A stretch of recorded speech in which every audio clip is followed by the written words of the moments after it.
selamat datang di SIP Business One Tips. Dalam video kali ini, kami akan menunjukkan cara memunculkan reference dokumen di Relationship Map. Sebelum lanjut, jangan lupa subscribe, like, dan share, serta hidupkan lonceng agar Anda mendapatkan video terbaru seputar SIP Business One. Sekarang, SIP Business One memiliki fitur untuk memunculkan reference dokumen di Relationship Map. Sebagai contoh, di video ini saya buka purchase request dan juga find dokumen yang sudah pernah dibuat.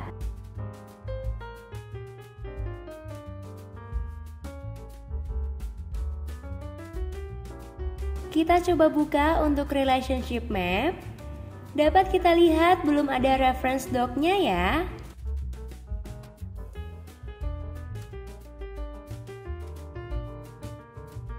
Lalu kita coba update doc purchase request-nya dengan menambahkan reference dokumen sales order.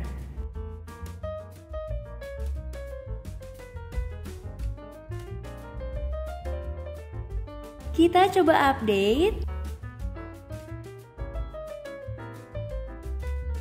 Lalu cek relationship map-nya lagi ya.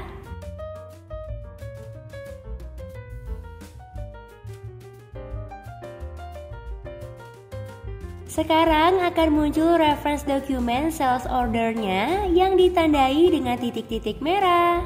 Terima kasih sudah menonton video sampai habis. Jangan lupa like, subscribe, dan share, serta hidupkan lonceng agar Anda mendapatkan video terbaru dari kami. Sampai jumpa di video selanjutnya ya guys.